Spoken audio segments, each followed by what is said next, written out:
반갑습니다. 호주의 하태식 선교사입니다.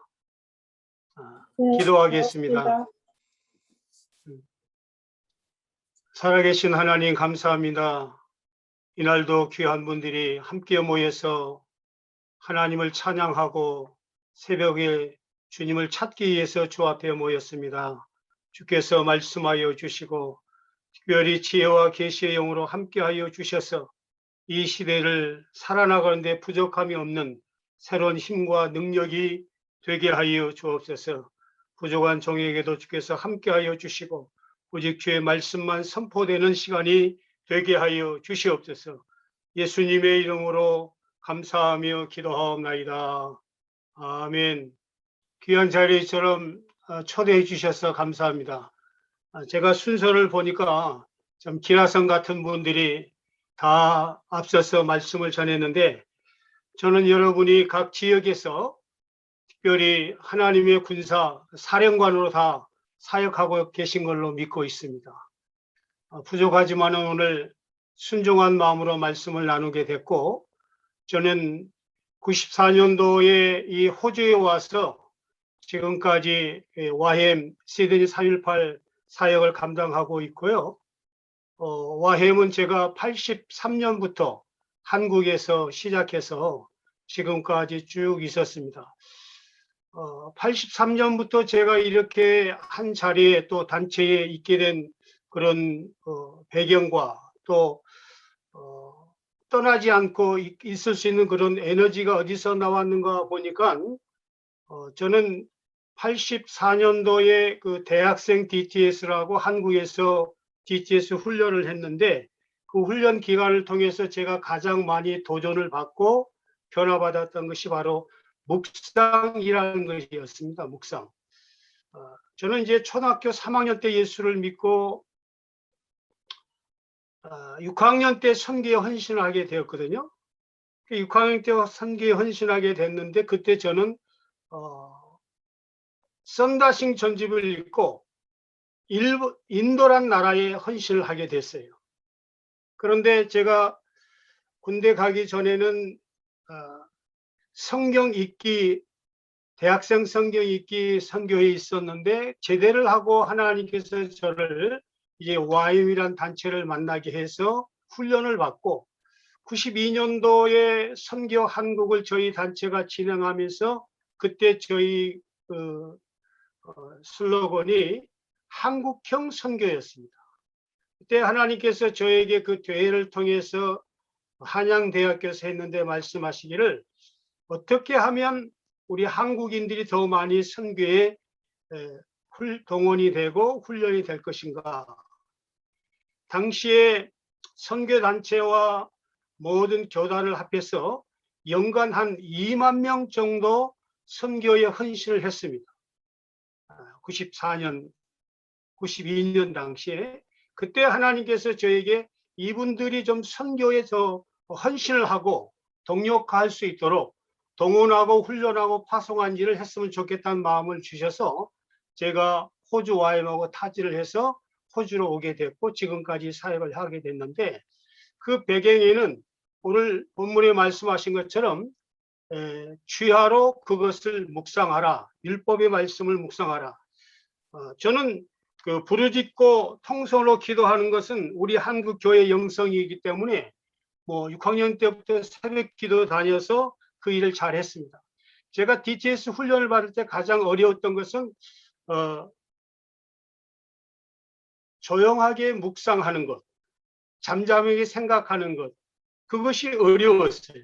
근데 그것이 훈련이 되면서 제가 만약에 이대로 돌아간다면 다시 옛날 생활로 젖어지게 될 것 같다. 즉 훈련이 내 몸에 체화가 되지 않고 옛사람처럼 동일하게 될 것 같다는 그런 생각이 들어서 어떻게 하면 좋을까 해서 내가 이 몸에 체화가 되도록 일단 저희는 그 위탁을 하거든요. 그래서 10년간 위탁을 한국에서 했습니다. 그리고 이제 그것이 끝날 쯤에서 하나님께서 저를 호주로 보냈는데, 우리가 훈련은 어떻든 받게 되지만은 다음은 우리 몸에 체화가 되는 것이 중요한 것 같아요. 그래서 율법의 말씀을 주야로 묵상하라라고 했는데, 이 주야로 묵상할 때에 우리가 어떻게 묵상할 것인가 오늘 말씀을 가지고 함께 나누겠는데요. 첫 번째로는 이 율법의 말씀은 내 영의 양식이다. 지금 우리가 장수 시대가 되면서 건강이 상당히 이제 중요한 화두로 떠오르게 되어 있습니다. 건강은 무엇보다도 우리가 먹는 음식으로 인해서 우리 몸이 만들어진다고 이야기해요. 또 음식 갖고 고칠 수 없는 병은 고칠 수 없다라고도 이야기합니다.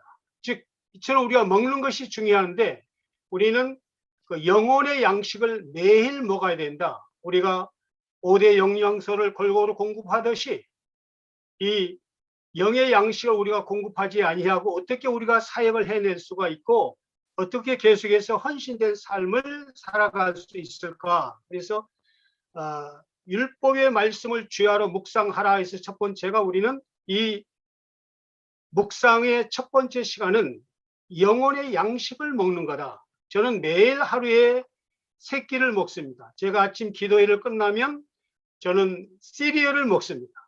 그리고 간식도 먹고요. 티도 마시고. 그런 것처럼 우리가 골고루 먹는 것이 중요한 것 같아요. 하나님께서는 이스라엘 백성들에게 광야 생활 가운데에서 인도할 때 양식을 공급했죠. 그게 만나였습니다. 메추라기였습니다. 이처럼 우리가 양식을 먹지 않고서는 지속적으로 우리의 삶을 살아갈 수 없는데 영혼의 양식은 다른 것 같아요. 우리가 먹지 않아도 일은 할 수가 있습니다. 일은. 그러나 언젠가 가서 이것이 우리의 속사람 안에서 드러나게 되기 때문에 즉 주야로 말씀을 묵상하라라는 것은 첫 번째는 저는 영혼의 양식을 먹는 것이다. 하나님께서 우리 가운데 공급하시지만 수고하고 애쓰는 것은 우리가 해야 된다. 두 번째로는 주님과 친밀한 교제를 갖는 시간입니다. 모세는 하나님과의 친구와 이야기한 것처럼 친밀함으로 이야기를 했습니다. 또 예수 그리스도는 새벽 미명에 한적한 곳으로 가셔서 기도를 하셨습니다. 즉 이때에 이 한적한 곳이란 것은 외로움을 달랠 줄 알아야 되고요. 외로움을 나눌 수 있어야 되고요. 특별히 우리는 선교 사역 가운데 무엇보다도 우리가 물설고 날선 땅에 왔기 때문에 그 외로움이라는 것은 다 이루 말할 수가 없습니다. 가족이 있습니다. 동역자가 있습니다. 그러나 우리 안에 사무치는 그 외로움이 있습니다. 예수 그리스도도 동일하게 우리와 인성을 갖고 계셨기 때문에 감정이 있었고 또 외로움이 있었는데 그 외로움을 어떻게 달랬느냐? 바로 친밀한 곳, 한적한 곳으로 가서 하나님과 대화를 했다. 그래서 마가복음 1장과 2장에 보면 예수님의 그 하루의 일정이 쭉 나옵니다. 얼마나 바쁘게 사역을 했는지 기록이 되어 있습니다. 회당에 나가서 가르치시고 저녁이면 또 베드로의 장모 집에 가서 힐링도 하시고 또 치유도 하시고 하루 종일 늦게까지 많은 무리들 가운데 이렇게 휩싸이면서 피곤한 생활을 했던 것을 우리가 볼 수가 있습니다. 저희도 선교 생활 가운데 아무도 한가로운 사람이 없을 것입니다. 영적 전투 가운데서 우리가 이겨내야 되고 승리해야 되고 그런데 예수님께서는 이처럼 하루의 생활과 그의 공생애를 성공적으로 이길 수 있었던 힘이 어디서 나왔을까? 그건 아침마다 하나님과 함께 갖는 한적한 시간, 즉 위로부터 공급받는 시간이 있었기 때문에 가능했다. 즉 그래서 외로움도 이길 수 있었고 세상의 유혹도 이길 수 있었고 세상의 어떤 것도 두려움 없이 담대하게 목숨까지 바칠 수 있었던 힘이 거기서 나왔던 것 같습니다. 세 번째로는 율법의 말씀을 묵상한다는 것은 우리의 속사람을 하나님의 말씀으로 채우는 것입니다. 그리스도의 말씀이 너희 속에 풍성히 거하여 모든 지혜로 피차 가르치며 권면하고 시와 찬송과 신령한 노래를 부르며 감사하는 마음으로 하나님을 찬양하고, 즉 우리 가운데 그리스도의 말씀이 풍성히 거할 때 나오는 것이 첫 번째가 지혜라고 그랬습니다. 지혜. 제가 50대까지는 이곳에서 사역하면서 물불을 가리지 아니하고 사역을 했습니다. 저희는 공동체 생활이기 때문에 일어나자마자 눈을 뜨자마자 눈 감을 때까지 사역 현장에 있는 것이죠. 식사도 공동 식사죠. 다 모든 것이. 가족도 그 안에 있고, 피곤하면 이루 말할 수 없을 것입니다. 그러나 우리가 사역을 피곤하면 어떻게 지속할 수가 있겠습니까? 우리에게는 위로부터 내려온 힘이 있는데, 바로 그 모든 것에 대해서는 하나님이 우리를 책임져 주신 것입니다. 특별히 저는 제가 지금 좀 날씬하게 보이지만 그때는 제가 89kg였습니다. 지금은 이제 살도 빼고 모든 것을 새롭게 했는데, 50대가 넘으면서 하나님이 저에게 이제 힘으로 사역하지 말고 내가 준 지혜로 하면 안 되겠나, 그런 마음을 저에게 주셨어요. 그래서 지금은 제가 힘도 많이 떨어졌고 이제는 사역을 힘으로 하지 않고 지혜를 하는데, 그 지혜가 어디서 나오느냐? 하나님의 말씀 안에 있을 때 나온다고 말하고 있습니다. 그래서 우리가 그 말씀을 우리 마음을 가득 채웠을 때에 지혜가 나오고 가리킨 것이 나오고, 특별히 우리 선교사님들은 무엇보다도 정확하고 분명하게 복음을 선포하고 가리켜야 되는데, 이 가리키는 것이 어디서 나오느냐? 가리키는 것이 바로 말씀을 통해서 나온다라고 이야기했습니다. 저는 여러분에게 이미 하나님께서 가리킴의 은사를 주셨다고 믿습니다.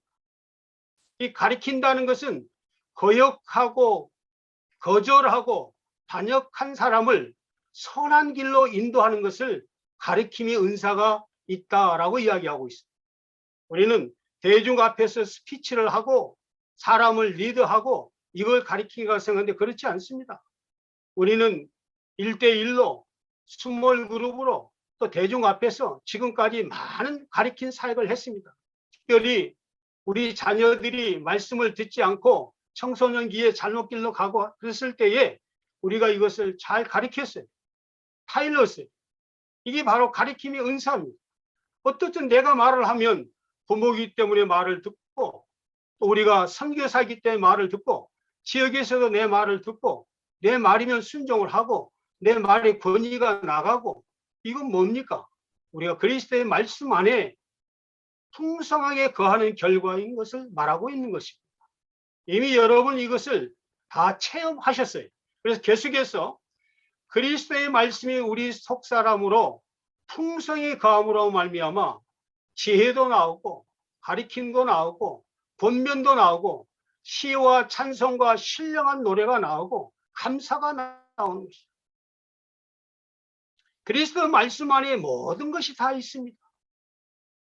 우리가 노래를 부르고 감사를 부르고 찬양을 부르고 늘 우리가 열악한 환경 가운데에도 감사하고 찬양하고 노래하고, 왜?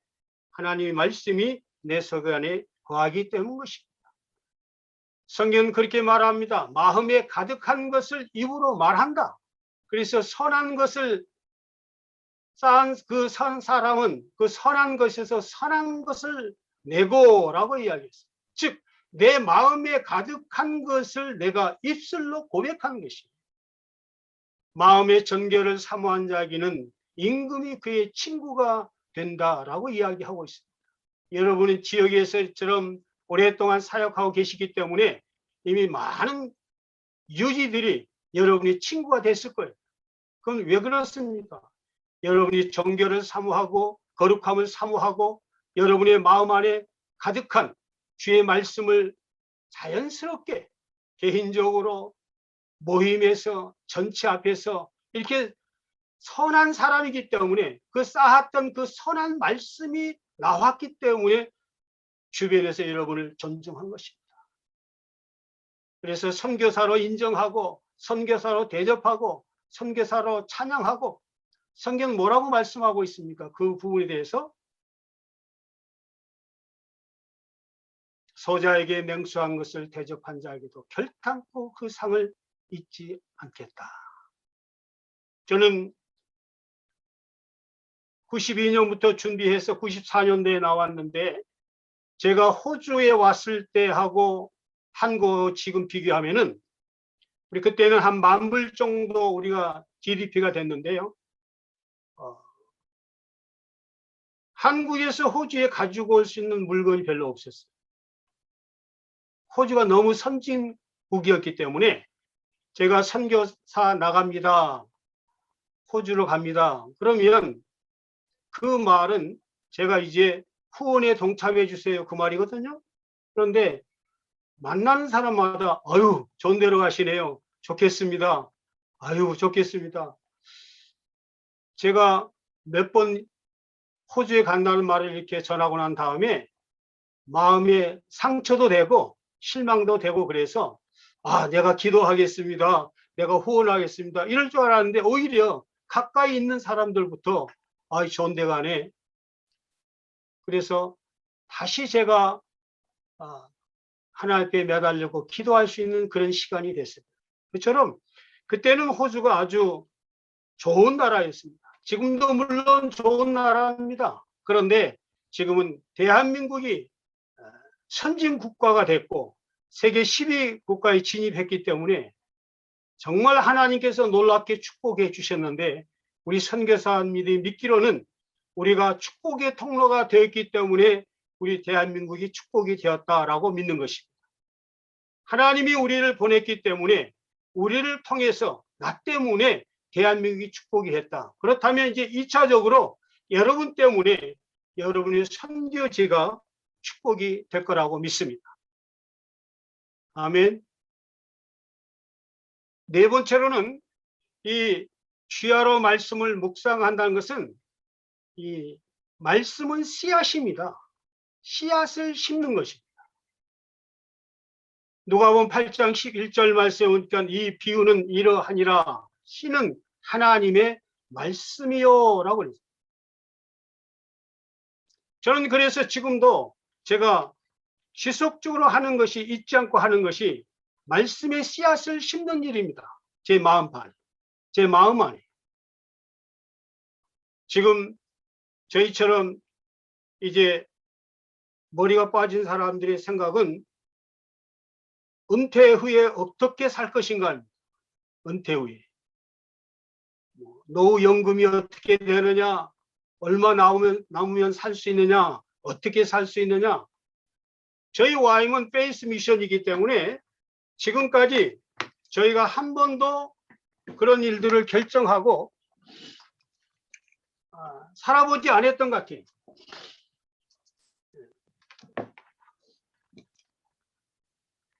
얼마가 있으면 산다, 얼마가 필요하면 산다라고 우리는 사역하지 않았고요. 하면 하나님께서 주셨어요. 지금까지 모든 것의 공급의 근원은 하나님이었습니다. 그래서 저는 지금도 제 마음 안에 지금까지 공급하신 하나님이 나를 늙어서도 버리지 아니하고 공급할 것을 믿습니다. 제가 결혼을 하고 묵상했던 말씀 중에 의인의 후손은 절대로 걸식한 일이 없다. 즉 내 마음 안에 있는 것, 내 마음 안에 씨앗이 어떻게 나오느냐. 잘못된 씨앗이면 염려와 근심과 걱정이 나오게 될 것입니다. 내가 아프면 어떻게 될 것인가? 내가 끝나고 어떻게 살 것인가? 이런 일을 생각하게 되면 우리가 말하는 대로 염려도 믿음이기 때문에 믿음대로 됩니다.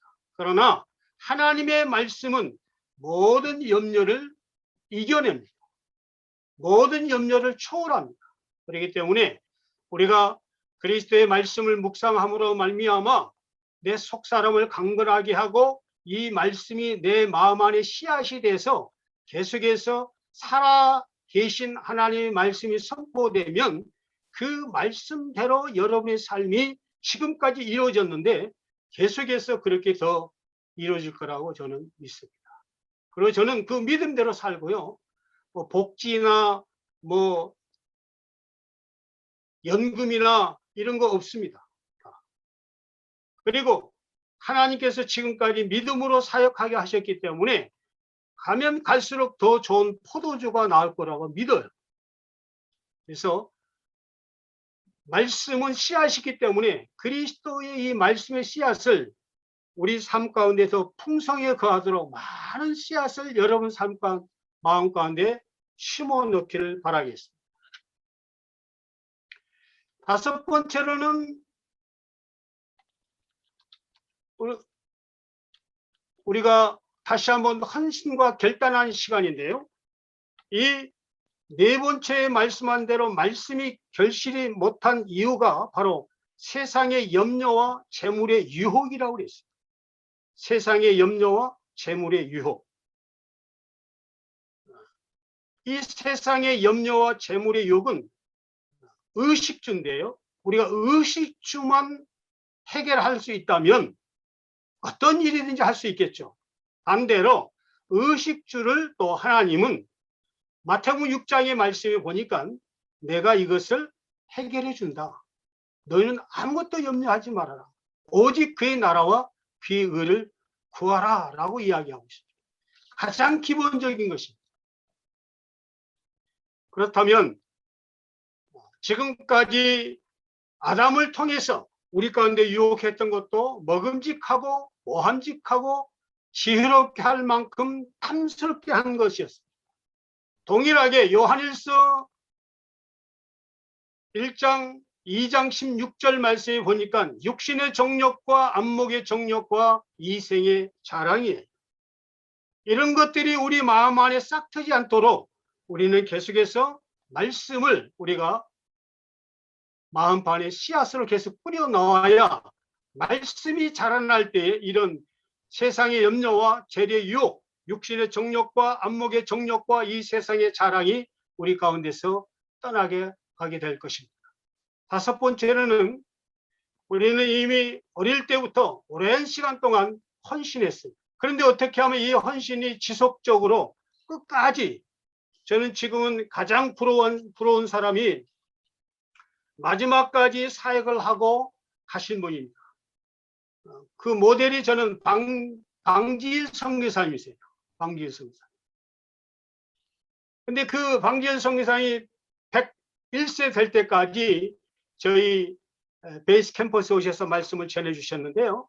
얼마나 활동적이시고 쉬지 않고 하시는지, 제가 MB 대통령 취임식에 갔을 때에 그 여의도에서 저를 호송했던 우리 단체의 그 차를 잊었어요. 제가 경북궁에서 출발했는데 어떻게 사람이 많고 춥든지 잊어버렸는데, 그래서 제가 이제 걸어서 나오는데 그때에 제가 그 여의도에서 누구를 만났냐면은 방지일 선교사를 만났어요.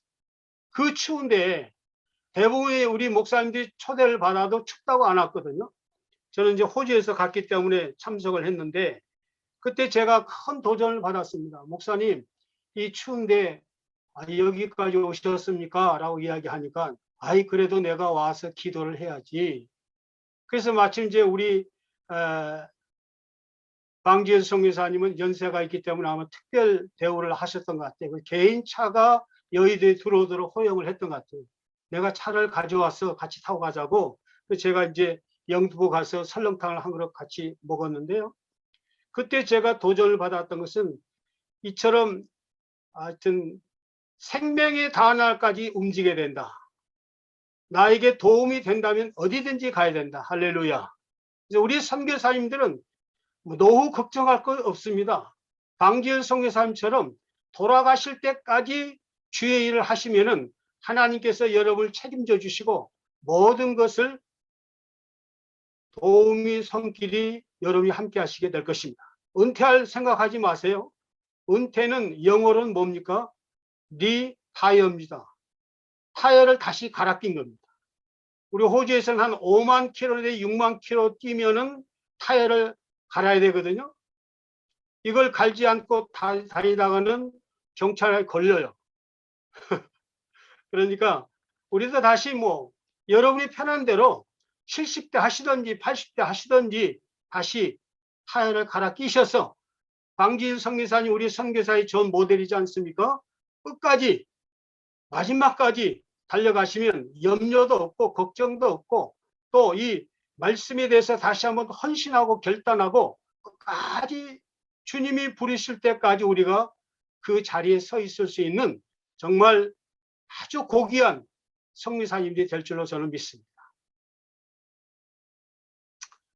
이 묵상을 통해서 다시 한번 헌신하고 결단한다고 그랬는데 하나님께서는 우리의 그 청년의 시절과 신혼의 때를 기억해 주신다고 그랬습니다. 예레미야 말씀했던 청년의 때와 신혼의 때가 어느 때입니까? 씨 뿌리지 못하고 광야의 때에 나를 따랐던 시절을 말합니다. 선교사로 간다는 것이 우리가 필리핀에서 사회 가는 어떤 보장이 있어요? 없어요. 그게 바로 이런 때입니다. 여러분이 선교를 헌신하고 선교를 결단하고 갔을 때가 바로 청년의 때고 신혼의 때예요. 씨 뿌리지 못할 땅이에요. 광야의 땅이에요. 아무도 가지 않는 땅이에요. 그런데 여러분은 헌신하고 결단하고 그 땅에 갔다는 것입니다. 95년도에 한 신혼부부가 저에게 훈련 받으러 왔어요. 몇 주 전에 오만 선교사로 계시다가 코로나로 말미암아 먼저 소천을 하게 됐는데 그때 이 친구를 생각하면서 제가 떠오른 말씀도 동일한 말씀입니다. 청년의 때에 저희가 왔는데 저보다 먼저 코로나 때문에 하나님께 들어갔습니다. 우리는 보장이 없는 그때에 믿음으로 뛰어들었어요. 아무도 책임지지 않는 그때에 우리는 믿음을 가지고 이 땅들에 왔습니다. 네가 끝나면 선교가 끝나면 뭐가 될까는 없어요. 저는 그때 호주에 와서 기도할 때에 그렇게 기도했습니다. 하나님, 나는 하나님이 선택해서 이곳에 왔습니다. 그리고 선교사가 됐습니다. 세상에 어떤 대기업보다도 가장 좋은 대기업이라고 나는 믿습니다. 현대, 삼성, LG, 금성 이 모든 대그룹 회사보다도 더 좋은 회사가 선교사라고 나는 믿습니다. 그러니 내 친구들 그 모든 다닌다고 고개 딱 들고 다니는데 그 친구들처럼 그들이 다닌 것만큼 대그룹에서 다닌 것만큼 나를 대우해 주시고 하나님이 나를 예우해 주세요. 하나님이 나를 위하지 않으시면 누가 나를 대우해 주시겠습니까? 우리 친구들 보니까 좋은 데 다닌다고 아주 멋있게 다니는데 모든 것 다 그렇게 해 주시면 나는 끝까지 나 처음에 불렀던 것처럼 헌신하고 결단하겠습니다. 그런 기도를 저는 드린 적이 있습니다. 그리고 호봉도 내가 83년부터 했는데 그때부터 지금까지 계산해서 매년 올려주세요. 어떤 방법으로든지. 할렐루야. 그랬더니 하나님께서 저는 지금까지 그렇게 해줬다고 믿고 있습니다. 왜 내가 그런 기업에 다닌 사람보다 열등감을 가져야 되고 낮아야 되고 당당하지 못하여 그렇습니까? 하나님, 그건 아시지 않습니까? 하나님께서 나에게 필요한 것을 공급해 주시고 있어야 할 것을 있게 해주시고 서야 될 때 서게 해주시고 그들보다 더 내가 못한 것이 뭐가 있습니까? 나 나가서 돈 벌고 직장에 다니고 회사 하라고 하면 그분보다 동일하게 할 수 있어요. 하나님. 그러니 하나님이 나를 대우해 주세요. 호봉수대로. 할렐루야. 우리는 최고 좋은 기업에 들어와 있습니다. 이것을 계속해서 다시 결단하고 계속해서 갈 수 있는 힘은 바로 주의 말씀을 주야로 묵상한 기도. 본문의 말씀에도 6번째로는 여호수아에 대해서 말씀했는데 여호수아는 모세 다음으로 지도자가 됐습니다. 모세에게 가장 필요한 것은 이 백성들이 내 말을 들을까? 이 백성들이 나를 따를까? 라는 두려움이었습니다. 그런데 백성들이 그렇게 이야기해요. 우리는 범사에 모세에게 순종한 것 같이 당신에게 순종하려니와 오직 당신의 하나님 여호와께서 모세와 함께 계셨던 것 같이 당신과 함께 계시기를 원하나이다. 이 말씀은 즉 우리는 모세를 순종했던 것처럼 당신에게 순종하겠습니다. 그런데 우리가 보니까 모세 선생은 항상 하나님과 친하게 지내는 것 같습니다. 당신도 만약에 모세처럼 하나님과 친하게 지나면 우리가 모세에게 순종했던 것처럼 동일하게 순종하겠습니다. 백성들이 모세에게 요구했던 것과 여호수아에게 요구했던 것 동일합니다. 즉 하나님과 친밀한 관계를 계속하십시오. 우리의 리더십, 우리의 모든 지도력, 우리의 지금 사역 현장에서 발휘하는 모든 것 어디서 나옵니까? 하나님의 말씀을 묵상하고 하나님과 함께 할 때 나온다는 것을 말하고 있습니다. 저의 영적 지도자가 바로 우리 오대원 선교사입니다. 필리핀 선교사 새벽 예배에 오셔서 말씀도 전해주시고 하셨는데 85세 때 저희 베이스 캠퍼스 오셔서 함께 저희가 팔순 잔치 하셨던 일입니다. 지금이 이제 86세죠. 예. 그래서 저는 이 말씀을 기억하면서 제가 출간했던 책입니다. 마지막으로는 이 하나님의 말씀은 우리의 소유입니다. 우리의 재산입니다. 내 소유는 이것이니 곧 주의 법도를 지킨 것이다. 여호와는 나의 분기시니 나는 주의 말씀을 지키리라. 저는 찬양 중에 좋아하는 찬양이 있는데 그 찬양이 492장 나의 영원하신 기업 생명보다 귀하다. 이 찬양입니다. 하나님이 나의 영원한 기업입니다. 말씀을 묵상할 때에 하나님이 여러분의 영원한 기업이 될 줄로 믿습니다. 기도하시겠습니다. 살아계신 하나님 감사합니다. 선교 현장 가운데에서 지금까지 사역할 수 있었던 것이 주의 도우심이고 주의 힘이었습니다. 다시 한번 주의 말씀을 묵상함으로 말미암아 헌신과 결단이 일어나게 하여 주시고 주의 영혼의 양식이 공급됨으로 말미암아 외롭지 않게 도와주시고 영육간의 강건함을 날마다 얻게 하여 주셨습니다. 하나님 지금까지 달려왔던 것보다도 지금까지 주셨던 주의 영광보다도 더 큰 영광이 있게 하여 주옵소서. 하나님 기도합니다. 우리 선교사 삶 가운데 하나님 전무한 역사가 있게 하여 주옵소서. 새롭게 되게 하여 주시옵소서. 아침마다 부르짖고 기도한 것마다 응답해 주시고 무엇보다도 하나님과 가장 친밀한 관계 가운데 들어가게 하여 주셔서 선교 현지 가운데에서 가장 놀라운 영적 지도력이 발휘될 수 있도록 축복해 주시옵소서. 다시 한번 우리 선교사 협의회 임원들과 참석한 모든 사람들을 주의 이름으로 축복하고 예수님의 이름으로 감사하며 기도하옵나이다.